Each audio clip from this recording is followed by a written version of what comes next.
So I am super delighted to have back with me, after a long period of time, Thibault Masson. Thibault, it's been, I thought it was just 8 years, but you were on episode 30 of the podcast, then episode 103, and now we're at 520 something. So welcome back. Well, thank you, Heather. It's a pleasure to be here, and hello, everyone. And oh, no, episode 500 something does say about the power that you have, the commitment over the years, you doing this podcast, it's just amazing. And there's so many podcasts around, right? It's hard to do podcasts after 1 year. So how long has it been? 8 years? Nine years? 9 years. It will actually be, we'll have our 10th anniversary in January of next year. Fantastic. And, and we should be up to 600 episodes and well on our way to 2 million downloads by then. Congrats. Which is, yes, yeah. I look at those numbers somehow and I think, oh my gosh, is that really that many people who've been listening? But, there could be some around who listen to episode 30 and then episode 103 and think, oh, I remember that guy. those people who don't already know you, because I did mention in the introduction, you are the author of one of my favorite newsletters, the Rental Scale Up newsletter, which I absolutely love. It's we all get hit with so many newsletters in our inboxes. Yours is one of only 3 that I actually open. Oh, wow. I'm very honored. A lot of pressure on my shoulders now. I even save it to Evernote, so I come back to it when I've got some time to sit down and read it. So that is testament to what a great newsletter it is. So just for everybody who's out there listening, if you're not already subscribed to Thibault's newsletter, please go to the show notes and you can sign up through the link there, or just Google rental scale. Is it rental scale -up? One word, rental scale up. Just one word. All right, rental scale up. We'll just Google it. You'll find it and subscribe. You'll find that's really worth it. Free newsletter. Thibault, it's a free newsletter. Yeah. For those who don't know you, can you give us a bit of a recap? You've had a varied career in this industry.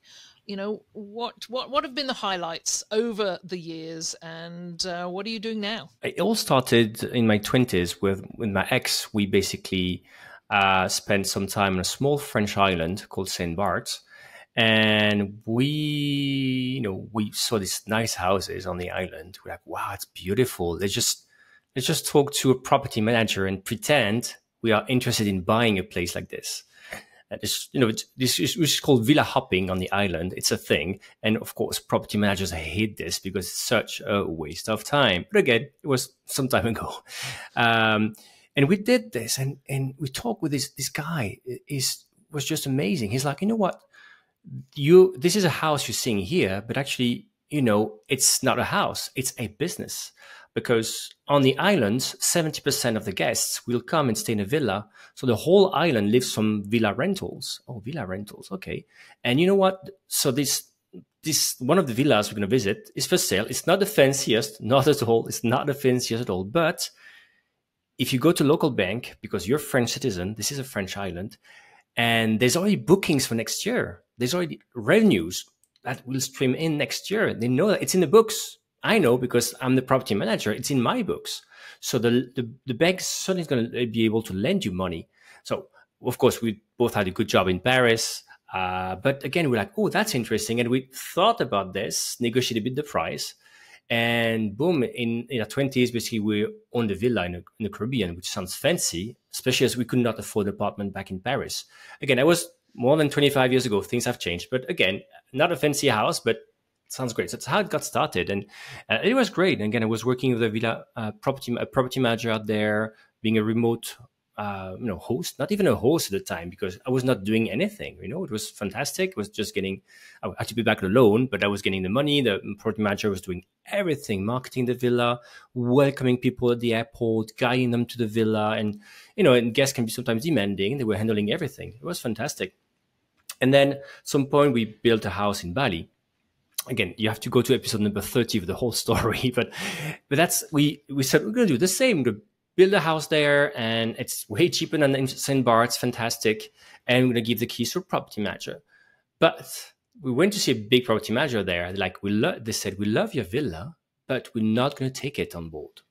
We're like, why not? Just because it's just too far. We're like an hour and a half away from the city center of Seminyak, the big center of Bali. It's just too far for this person to send an employee and back if there was anything in the house. So I'm like, oh, wow, I have to get direct bookings. How do I do that? This is when I started listening to a certain podcast, which is this very podcast. Basically, I started reaching out to people who knew some things about this and tried to get bookings. And as I was doing this, I started writing about it. So I started blogging about it. So that's how it got started. I started to like, you know what, I'm running my thing for my own small business, but I'm going to write about it. And then suddenly I was talking about it. For some reason, I was invited at conferences to speak about this. And I started, to get direct bookings. I started, for example, getting bigger on Instagram early on. So now in St Barths, we have one of the biggest Instagram accounts because we have to compete with property managers out there, right? Also to get direct bookings, like, I'm getting direct bookings in Bali, we're not St Barths. And while doing this, I was able to get more visible in the industry. And for example, for 5 years, I joined Booking.com. At the time, Booking.com was trying to compete with Airbnb for the first time. They had been disrupted. What I mean by that is like, first Booking.com is like, no, we're all about hotels. Who cares about vacation rentals? Who cares about these things, right? And Airbnb came and just ate their pie.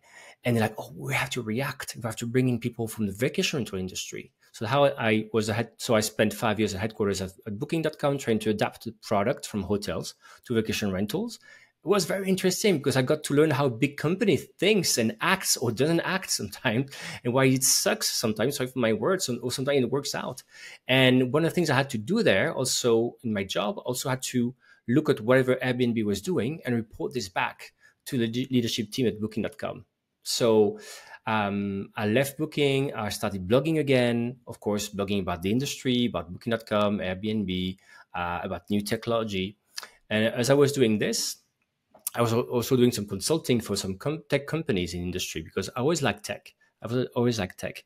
And one of my clients was Price Labs, which is a dynamic pricing and revenue management platform. And we started talking and like, we like Rental Scale Up, but we like you as well. So why don't you join us? So that's how now Rental Scale Up is part of Price Labs. And now I'm the head of product marketing at Price Labs. Really in a nutshell.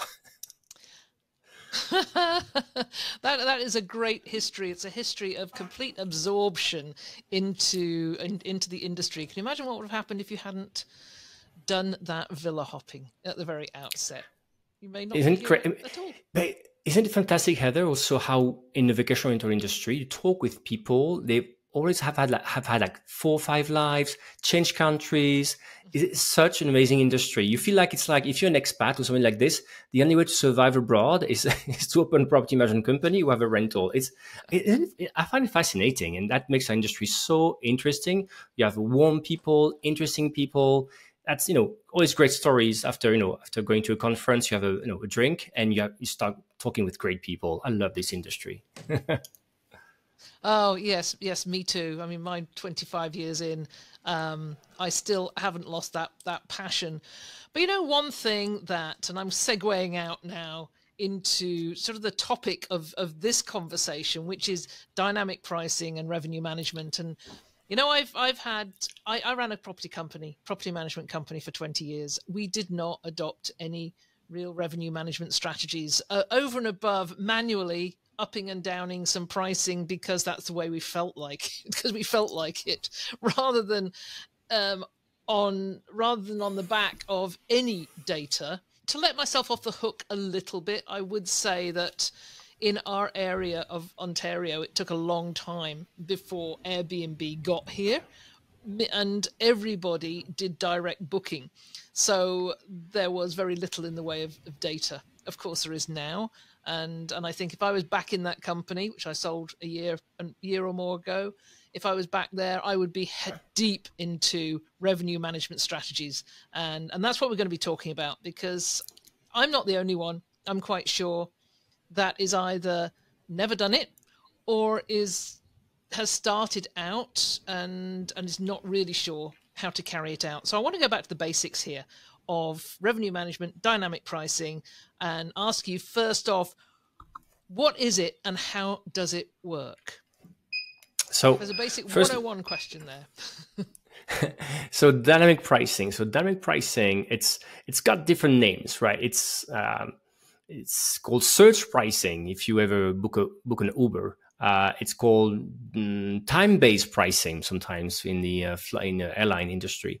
So basically, it's a business strategy. It's a business strategy where you set flexible prices for your services, for example, based on certain factors such as the current market demand or the historical data you may have, but seasonal data, for example, or about data you have about supply, competitor prices, or any of the kind of market factors. So the idea is that you can have flexible prices. For example, the price you have tonight for a stay at your place is not going to be the price that you're going to be displaying tomorrow, because maybe tomorrow, I don't know, tomorrow is Friday evening. If today's Thursday, it doesn't make sense to, if it's a weekend destination, probably Friday is more expensive. Or maybe tomorrow evening, there's a big concert somewhere. You may or may not this, by the way, but some kind of software like Price Labs would know this kind of thing. So at least, let's say, by dynamic pricing, the bet is that with dynamic pricing, you'll be able to capture, with this access to data, capture this opportunity for you to increase your prices. But it's not just about increasing prices. For example, it's also being able to flex down your prices, reduce your prices. If, for example, it's able to say, historically, that's a low season moment, and it's through data, it would be the software is able to look at, for example, current bookings for next week, for example. It can say it's even lower than usual. So by this, it will basically start dropping your prices up until some kind of minimum that you're going to set. But again, this way you don't have an empty place, right? It's really basically going to be able to react way faster than you can be. That's what dynamic pricing does. It's automating your price changes. Usually it's like every 24 hours, basically, it's going to recalculate all your prices for the next 300, 400 days in the future. It's really, really amazing. So it's a promise for more revenues, more flexibility. And also, as well, it's a strategy, right? It's a tool, let's say. It's a tool in the sense that you could say, with my dynamic pricing, maybe I want more revenues, or maybe I want more occupancy, which is something you want to talk with your homeowner sometimes. Though with the owner, you want to say, if an owner just wants more occupancy, you can say, you know what, I'm going to just use dynamic pricing to have more bookings as soon as I can and just drop prices as much as we can, because my owner wants occupancy. So it's really, really just a strategy here. Okay, we're going to come back shortly and talk about owners, because when you're dealing with hundreds of owners, some of whom you may have to convince about this type of strategy. But I want to just clarify for a moment. You've said that there are different expressions like time-based pricing, search pricing, time-based pricing. Just give me the difference between dynamic pricing and revenue management, because you hear them sometimes used interchangeably, and I'm sure there is more of a difference. Sure. I mean, Heather, early on you said you never had any revenue management strategies. I'm sure you did. I mean, you're a seasoned business woman. You had a revenue management strategy in a sense that, for example, it was about high season, low season prices, shoulder rates, probably some kind of like a discount strategy, maybe some prices for early birds or not, last minute pricing. All this is in a way revenue management, right? Is you're taking action on your prices and on your minimum stays. We can talk about that later if you want, but you're going to take this to be sort in a way to sculpt the demand. You're going to influence the demand by trying to manage your pricing or stay restrictions so that you can, for example, increase your number of bookings or increase your revenue potential. If, for example, if you were to, the opposite would be basically having a flat price during the whole year. If you had the flat price in the whole year, you'd be missing out probably on some good opportunities, or sometimes you'd be too high to get any booking. That's not managed. So revenue management is just like doing anything you can to at least try to attract more bookings and have more revenues. That's what it is. Now, as I just said, you can completely have flat pricing throughout the year, or at least, and it's not unheard of, right? On my island of St Barths, most properties are still have a low season price, high season price, and then Christmas price. That's just these three rates for the whole year. Um, it's not great because basically there's a lot of opportunity lost, but it's kind of revenue management in a way, but super basic. Dynamic pricing, as just talked about, dynamic pricing would be I'm able to look at market trends, not just like historical data, but current market trends. Maybe last year things were booming, this year things are a bit more uncertain. So it's able to adapt my prices to the current demand. It still look at historical patterns, for example. It's also looking at current data. And it's going to do this every day, and every day is going to recalculate all my prices. So it just means that there's a lot of automation going on, a lot of access to data in a way that it's not possible basically for a human. It would be very difficult to do, right? But it's just the same thing. I mean, what we did in the past was to have three rates for the whole year because that was manageable. Right? It's easy enough, especially if you have to publish rates or negotiate prices with the owners. There's no way you would have negotiated 365 prices for the whole year. That was crazy. So in a way, so dynamic pricing is one technique to try to have a better revenue management.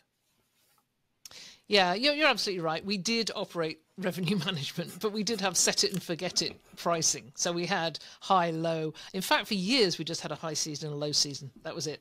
And then we had higher rates. Yeah, we had higher rates for long weekends, for Thanksgiving, for Labor Day, for Victoria Day, and Christmas. And then so we did. It's just it was a set it and forget it. So there were a couple of bad years where we got through into June and we weren't achieving our revenue goals in terms of the bookings that we already had.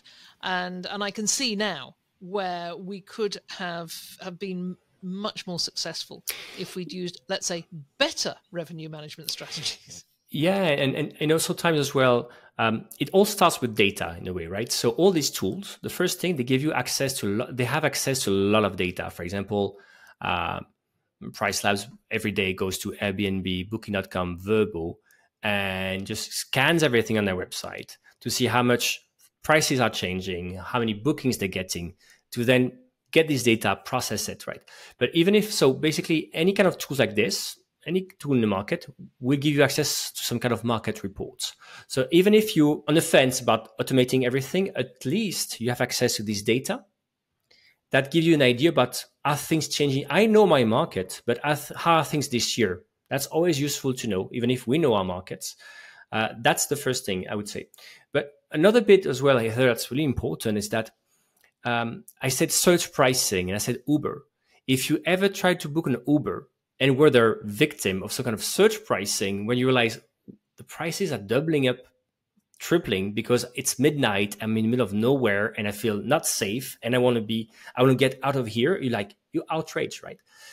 There's also a notion of acceptance here, right? In some markets, if you have dynamic pricing, it means that some people will pay less, will pay more at some moments, right? It's obviously, it means, sometimes in some markets that are very traditional, guests may not be always happy of not seeing any kind of price. You're like, oh, you want to know what the price is, you have to enter the dates and see what the price is. In some markets, it may be still difficult in a way, a difficult conversation, right, for some guests. But now it's changed because if you go to Booking.com, Airbnb, all these websites to book any hotel, any vacation rental, prices are dynamic. Airlines introduced in the US dynamic pricing in 1983, so we kind of used to this. I was reading an article in Financial Times this week. Where it's not going well is in London, for example, because they've started adapting dynamic pricing to beer. So if you go to the pub in London, on some days, the pint is, a pint of beer is like 20 pence more expensive because there's a lot of demand. And people are like outraged by this, right? So, but in our industry, again, in travel industry, airlines, hotels have made it like obvious. And Airbnb, if you're a host, Airbnb has its own dynamic pricing tool. So even smaller hosts are doing it. like smaller hosts have access to this technology. So if you're a property manager or a host that's not using this, basically you're not using the tools that even a small host who doesn't know much has access to, thanks to Airbnb. So that's where I think that's where the state of the industry is at the moment. So there's nothing wrong with habits. I completely respect this. Again, I'm in a market where it's like this, but the expectation is changing a bit as well. In my company, we were always, we were a direct book company, always 80 to 90% direct book. And up until 2020, when we got a new website, we had all our prices shown on the website. So that was a lot of years that we had, and so if we reduced a price, then reduced it on the website, and then we'd have calls from guests who'd already booked saying, oh, well, the price has gone down, so I want that previous price. And it was really hard to justify. In 2020, when we went to a new website, obviously we went to a site where the prices are not shown until you put your dates in. And we waited a long time for that. But then it has been said that while the rest of the world is in 2023, Canada is still back in 1955. Maybe we will be catching up, and I'll probably get some backlash on that one. Hey, Thibault, I'm going to take a short break just now to hear about our sponsor, Price Labs, directly from one of their clients, and that's Terry White from Anna Maria Island Beach Rentals. So we're going to be right back with more from Thibault just after this. That was Terry White from Anna Maria Island Beach Rentals, someone else I've known for many, many years. I'm sure you know Terry as well, Thibault. Yes, there's a lot of respect for Terry, man. Whenever it comes to, I love tech in the industry, right? And he's a go-to person whenever you want to talk about tech, PMSs. He's amazing. He's so generous with his time. I know. Amazing person. I talked to him so many times over the years about PMS. Should we change? What should we go to? And he was amazingly helpful. So I want to talk to you about owners, because we can't manage this business without our owners. That is impossible. You've got to have people who own the properties, and you've got to work with them. And I know from my experience that convincing owners that prices need to be lowered as well as raised, particularly in this last year, is really tough. It's very challenging. How can property managers get their owners to get them into the right mindset to be confident that the platform is working on their side? Yeah, I think it's a really great question. That's something we run into a lot, right? You may be a property manager or a revenue manager working for a property management company, and you may be convinced that it's the way to go. But then you have to convince the owners as well, because we did talk before the break about the change of mindset, right? As travelers, we are used now to see prices changing for airlines and stuff. But when you flip the coin, sometimes as an owner, you're like, yeah, but would I like this for my property? Would I be comfortable with it? So the first thing before, I think usually what we see with property managers is just to do exactly as we said. It's like, explaining that, as a traveler, you may have seen airlines and hotels and vacation rentals, other places like changing their prices, and it's kind of like some expectation in the market. But also explaining that it's about adapting to demand. But the first thing we usually do, property managers can do, is before even turning on dynamic pricing, is, for example, to go and get, if I'm talking about Price Labs, for example, right? Price Labs has a product called Market Dashboard. It's a market report. You have other tools in the market that give you market reports. But at least with this market report, you are able to show, yes, I do have data on your far away island, which I had doubt about before using Price Labs as a user before joining the company. They do, because it's basically Price Labs scans all of Airbnb, all of Verbo and the rest. So there's data for all over the world. But with Market Dashboard, you're able to get data about the number of listings, the average revenues, the seasonal trends, all kind of lots of what's going to happen. The occupancy, future occupancy for September, October, November, December, and the future prices and historical prices. So, and you get graphs, and you can even, what you can even do, you can even upload your logo out there if you have a company and get this as nice PDF.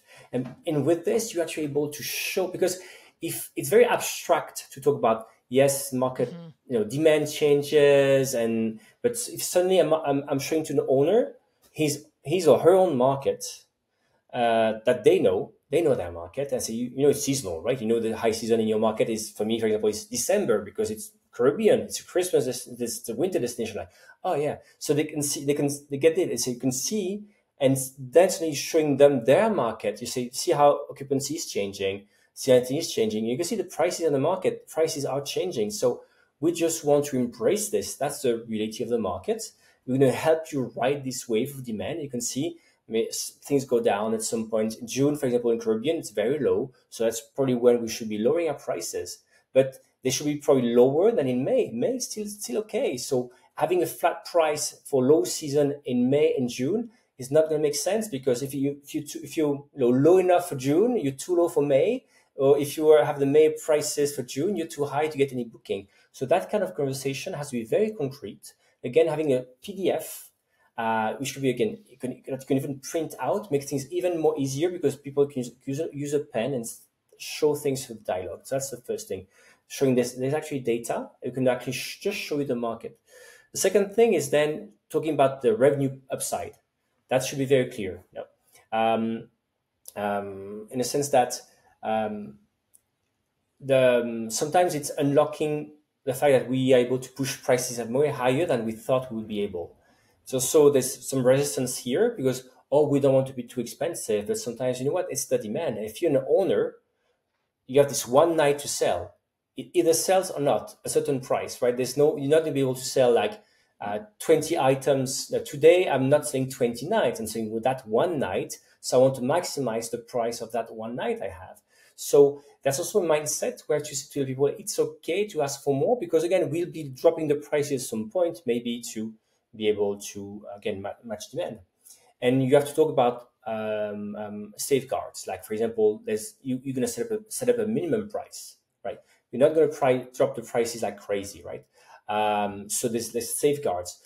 So what we see in the end, a lot of time for team managers, is a kind of dialogue and say, maybe you could have like, you can say, maybe you're going to decide on a base price, a price around which the prices would pivot, and we'll do plus minus 20%, for example, for the first year, right? So it's a way to be dynamic, but within boundaries that the homeowner is okay with. And then usually the year after, it's okay to remove these boundaries, because they see that it's okay, it's gonna well. So it's just a way to go about it. And last thing I would say, usually property managers try with 5 properties out of their portfolio, just to get used to the tool, for example, or just to use them as use cases to convince your neighbor is doing this. Your neighbor is doing it. That also works a lot, as we all know.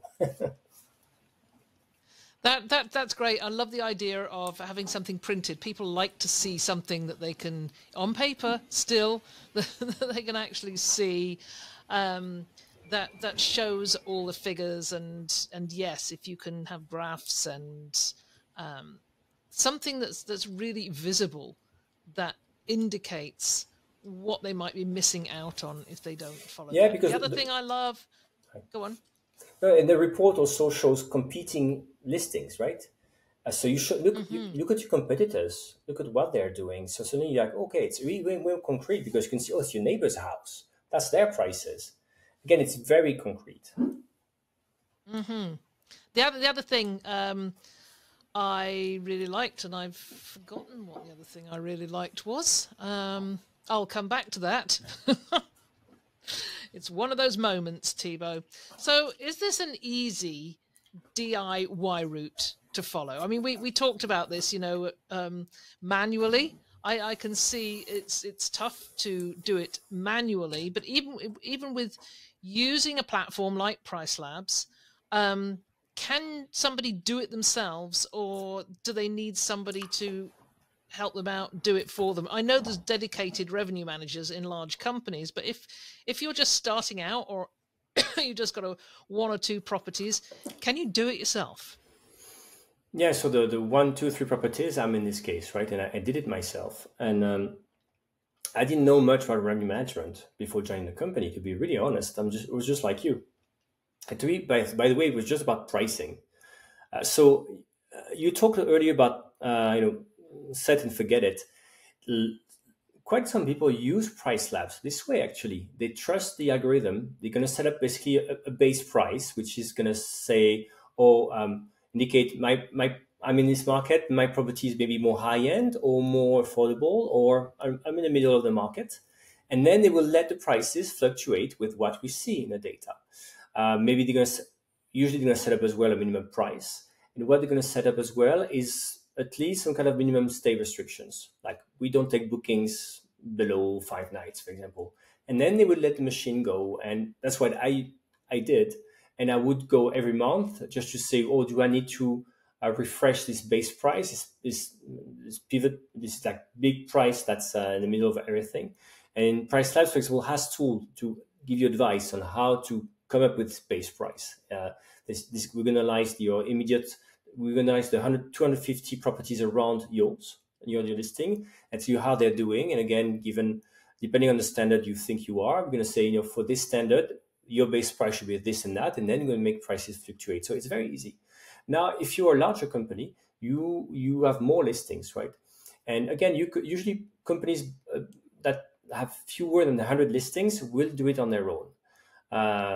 Again, it's an average, obviously, right? But that's what we see in the sense that usually would be the person in charge of the supply of the inventory, or could be also a reservation manager. Kind of depends, but somebody who's already got a job.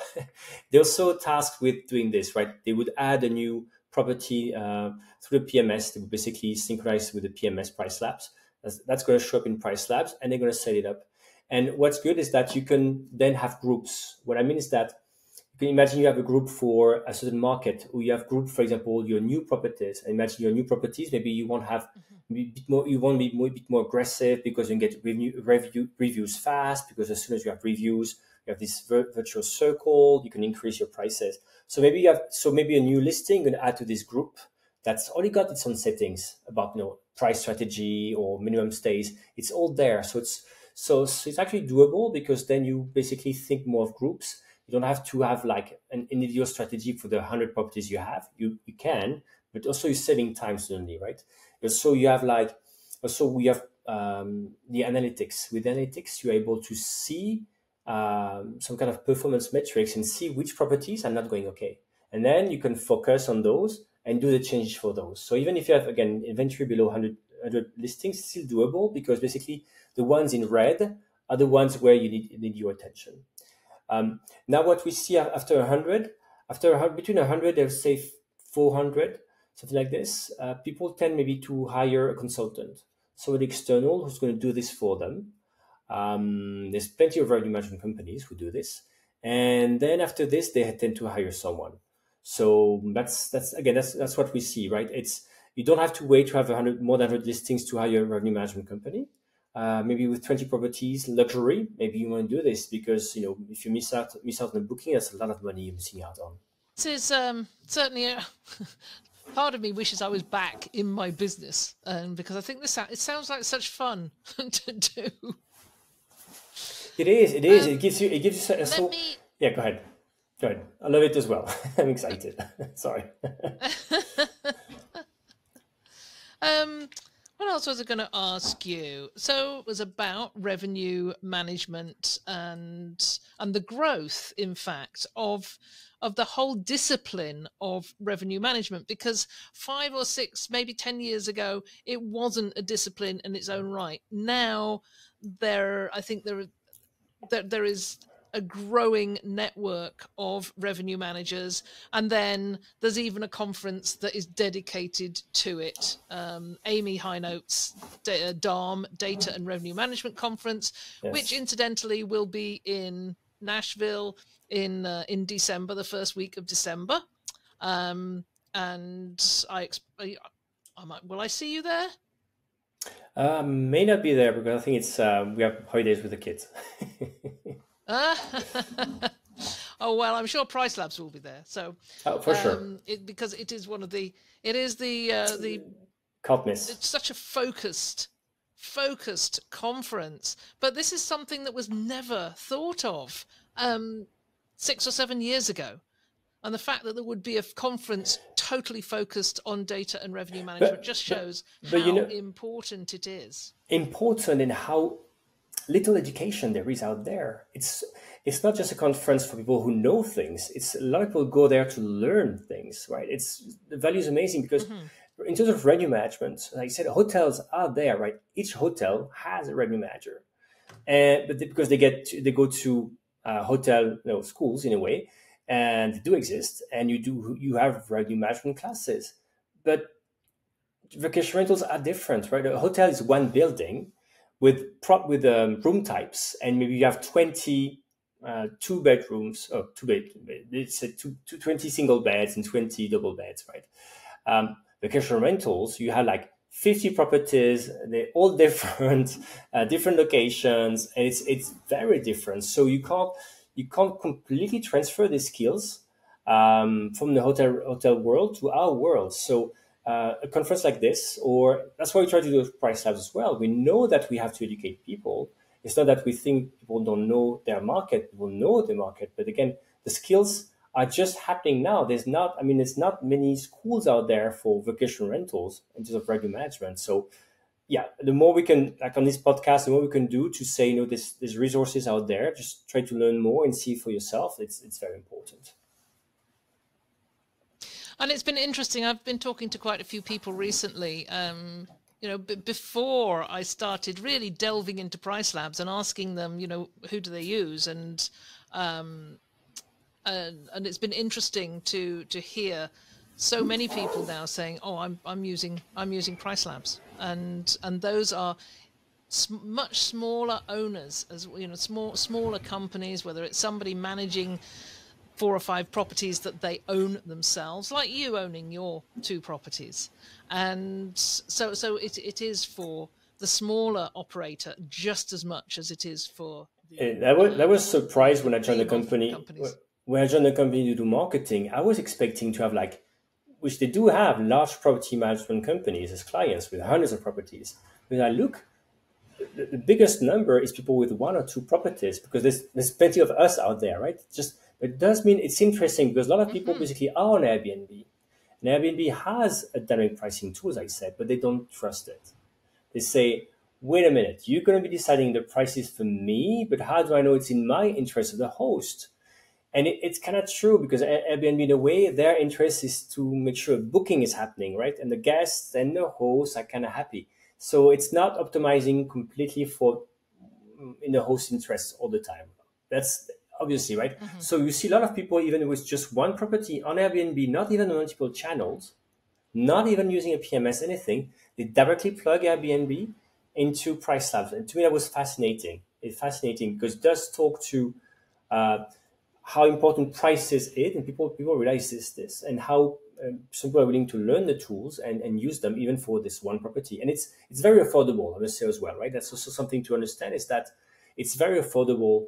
I think prices start $19 a month for 1 listing, so it's you earn it back very soon, right? So I just want to say that it's not to push the prices, because again, I think almost all competitors are about the same price. I mean, of course, we have a good price, but what I just mean to say, what's fascinating, we hear a lot about AI, all these things. Suddenly, all these tools give you so much power for not too much money. It is mind-boggling, right? Mind-boggling. And so we're not using AI, but we're using machine learning, which is a kind of like data thing, in a way, close to like a family of AI, if we will. So to me, that's very, very impressive, all these tools. In a way, we're talking about, how AI is going to change vacation rentals. But, dynamic pricing has been here for a few years. So it's already there. So it's really interesting. I can't wait to see what's going to happen in messaging and all these kind of tools, because that's impacting our industry big time. Exactly. Tell us a little bit more about Price Labs now, and what could somebody expect if they sign up? Oh, sure. So if you go to pricelabs.co, you can create an account, then start a free trial for 30 days. Even better. So basically, you're going to go to Price Labs, and if you have a PMS, you're going to select among. I know We are integrated with more than 100 PMSs, so there's a good chance your PMS is going to be on the list. And then we're going to import your listings.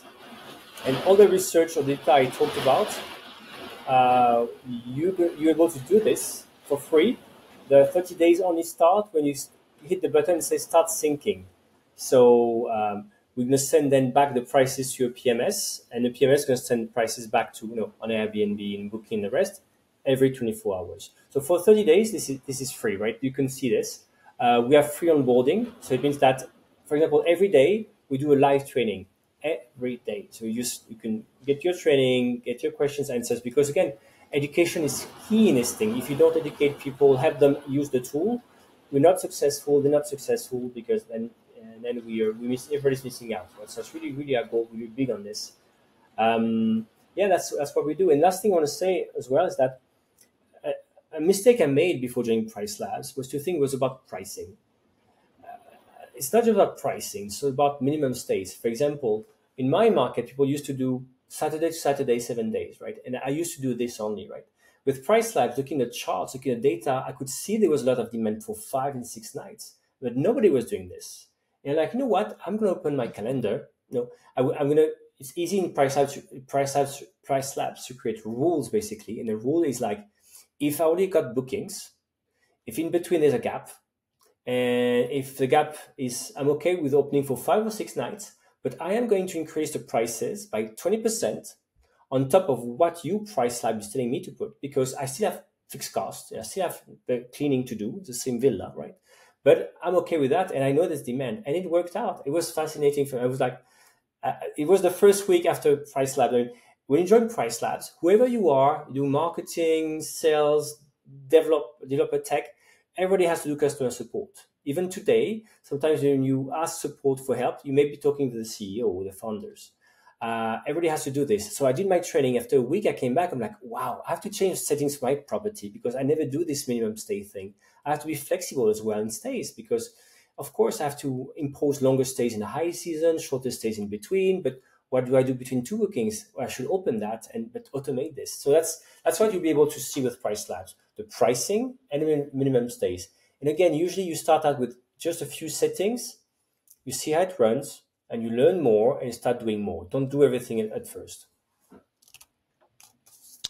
And tell me what the 2023 breakthrough release is. What is it bringing to current and future clients? I'm sure we have some current clients on here and listening to this. What is new? It's not just an update in the sense that the algorithm has been replaced with a new algorithm, something completely new. It's been rewritten. And the difference is basically we go from a market level pricing to a hyper local pricing.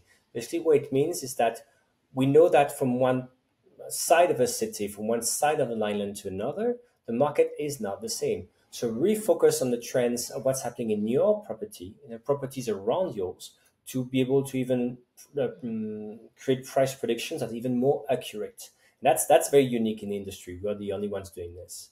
Also, another example of what we're doing, we've released something called Smart Presets. And Smart Presets is a way for you to easily take control of the algorithm. There's 30 different customizations we have on our software. Customization, I talked about this earlier, like day of the week, seasonality, all the things you want to customize in the algorithm. It may be a lot, it could be overwhelming if you're just starting out. With Smart Presets, basically, you tell us whether you have a short-term rental, is it the first time you're using dynamic pricing or not. And depending on this, we're only going to show you the customizations you need to think about for the moment. And it can even give you advice on the settings for each customization. So again, it's just more powerful, more accurate, and you have more control in a more user-friendly way. And that's just the algorithm. We also have like 25 other new product features. You should just go to pricelabs.co/breakthrough. And my team and I have created this page to make sure you have all the information for this. And we're pretty excited. I must say it's a very big launch for Price Labs. And and even if you're a new user, you'll be able to have this new algorithm, for example, right? If you're a current user, we'll tell you how to migrate to make sure everything goes well, because it's a big change. That sounds fantastic. I'm learning it at the moment because, as I said in the introduction, we only endorse products that where we like the people, we know the products. So I know of the products from the people that I've spoken to who use it, but I also want to educate myself. So I'm out there educating me right now. Thibault, it's been an absolute pleasure to have you back after 8 years. Well, thank you so much. And Thank you so much, Heather. And just to make sure, no, I did see you in between. We saw each other in a few different places, which is fantastic. we sat together in Amsterdam. I'll never forget sitting together with you in Amsterdam while you were trying to teach me how to use Instagram. And I still, that was 5 years ago. I still haven't done that yet. But it's always a pleasure when we do have time to get together. Yeah, last time was only a couple of months ago on that on a boat. bobbing up and down a lot on that boat in Barcelona. Look at us! Look at us! Yes, with the not drunk magician, with the sick magician. Poor guy, he was not drunk. He was seasick. Terribly seasick. Which I thought, if you're going to be seasick, why do you take a gig doing your magic on a boat? It's a shame he couldn't have magicked his seasickness away, but it was a little bit rough, I have to say. Mm. So if I won't see you in Nashville, I hope that we get the opportunity to meet at another venue at some time in the near future. And in the meantime, lots of love to you and your family, and it will be good to see you again. Same to you, Heather. Thanks a lot. Thank you, everyone.